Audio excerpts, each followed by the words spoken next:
Today I'm so happy to join this very important forum, International Forum on Democracy.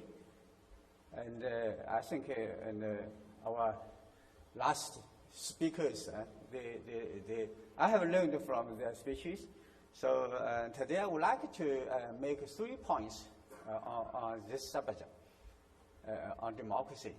My first point is that there's no single model of democracy, no single definition of democracy.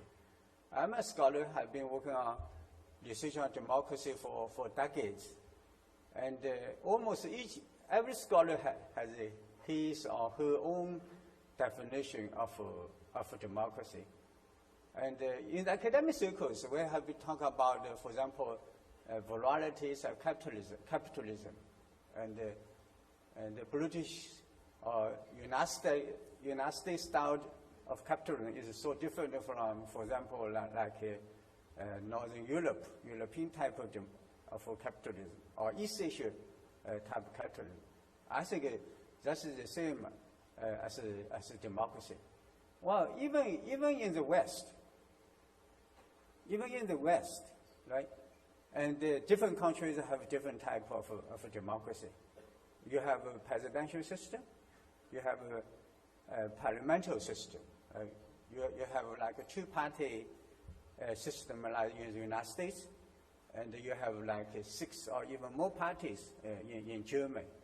Or in Indonesia, we have even more than 100 political parties who are eligible for election, right? For election. So we have to.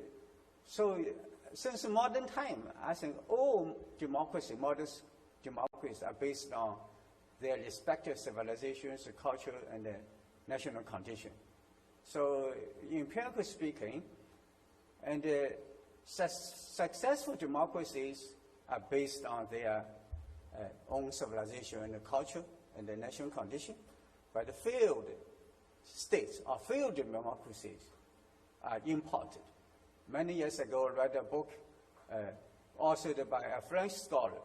The book title I still remember is The Imported State.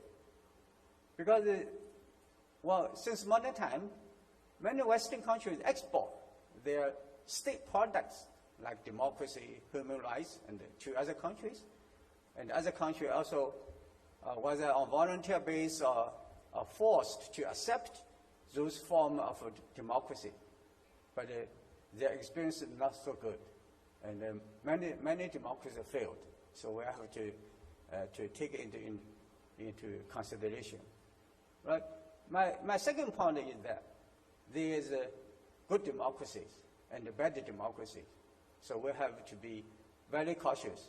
If you want to develop, you need to develop good democracies while avoiding bad democracies. Are democracy good? My answer is not necessarily. And if you look around the world, and in many countries, poverty, even absolute poverty and democracy coexist for a long time, right? Long time. Particularly in Africa, even in our Asia, in Latin America, right? Well, the West always says democracy is good for development. But if you look into the West itself, historically speaking, one man, one vote democracy only started at the 1970s, right? And not so long time ago, actually. For most of the part of time, since modern time, democracy in the West was an elitist type of democracy. Only a handful of people can vote, can take part in politics, right? Majority of people, women, minorities, were not eligible to take part in the political process. So that's it. I summarize the good path of development. You have develop your economy first, then you enjoy social rights like welfare, then you come into political rights.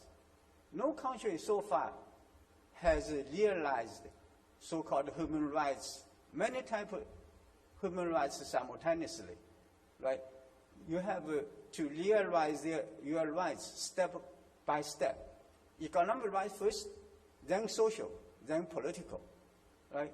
In East Asia, we develop like a one-party dominate democracy, like Japan, like Singapore, right? Those democracies are very successful. And if you look at the statistic, and those economies, they, in a short period of time, they achieved rapid economic growth, become an advanced economy, a developed economy. But in many states, including some Asian states, they adopt the Western type of democracy, but their economic, social development performance are not good, actually.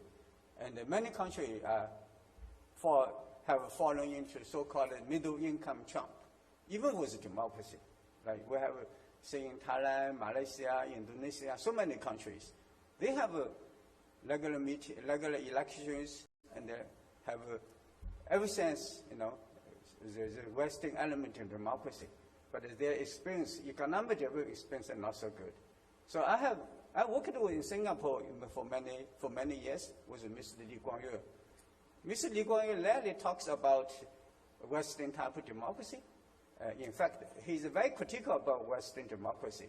He always says, Singapore, we are meritocracy, not democracy. So I think we cannot generalize, the saying, right, all democracy is good. Actually, some type of democracy actually even is very bad. People, poverty, democracy cannot deliver. My last point and the third point is that China has found and developed the form of democracy which fits best its own civilization, culture, and the national conditions. And I remember my first major research article titled Democracy and Development, Are They Compatible?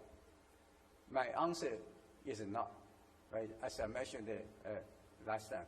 So in the past 4 decades, since China's open door and the reform, right, worldwide, China is one of the most successful states, if not the, in achieving simultaneously 3 sustainabilities. First, China has achieved sustainable economic development.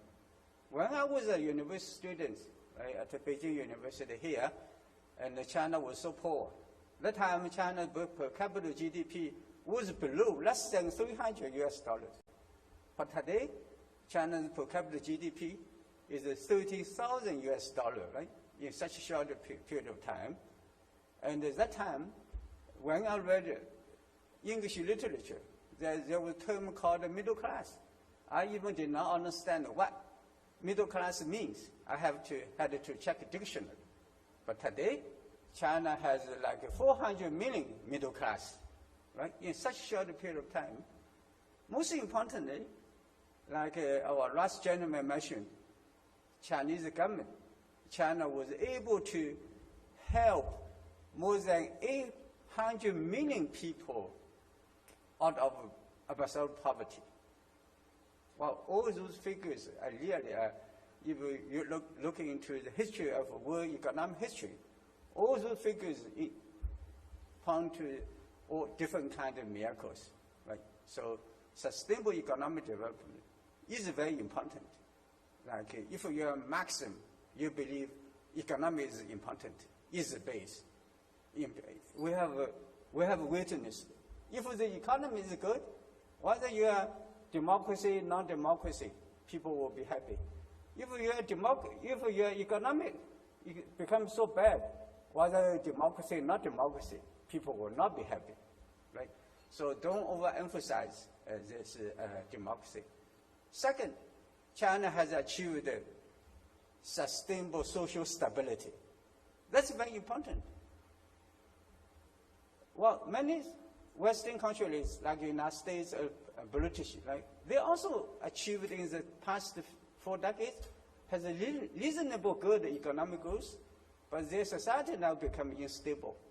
The rise of populism, right? Many people follow poverty level, right? Like in the United States. Well, the proportion of the United States, the middle class proportion of the United States, it's amazing story. The decline, the shrinking of the size of middle class. Until the early 70s, the size of U.S. middle class was still about 60 to 70%. But today, U.S. middle class, shrinking to like 50%. That's why that provided the base of the rise of populism in the United States. But China, of course, globalization also affects China's income inequality. Inequality actually, and also is very, very, very serious. But nevertheless, the Chinese government is a government which is deliver its economic good to people, as I mentioned, more than 800 million people out of poverty, absolute poverty. That means China has achieved basic level of social justice, or basic level of social justice. That's very important. That's the base for the stability. Then the third, sustainability, is very important. That many Western scholars ignored, that China's sustainable institutional innovation. Right? That's very important. That's China has the political system, that is the Communist Party-centered system. That system should have demonstrated its flexibility, sustainability itself. So when we talk about the modernization in China, I believe the Chinese Communist Party today is the most modernized political party in this world. Of course, I can talk a lot on this regard. I never mentioned my own work, in this kind of forum. But today I want to make exceptional. Lately, I just published my book called "Civilization and the Chinese Body Polity." It took me more than 20 years to finish that book. The book was released by Routledge in London and New York. It's a huge book, 660 pages, right? Originally, the public tell me, you should publish it in 3 volumes. I think I just put together one single volume. It looks good. When you carry a heavy book, you feel you're proud, right? So I make an exception. I mention that book. But in that book, really, I talk about the civilizational-based democracy. Very important. I hope every country can find a form of democracy which fits its own civilization, culture, and the national condition. That's the base for future success. Thank you.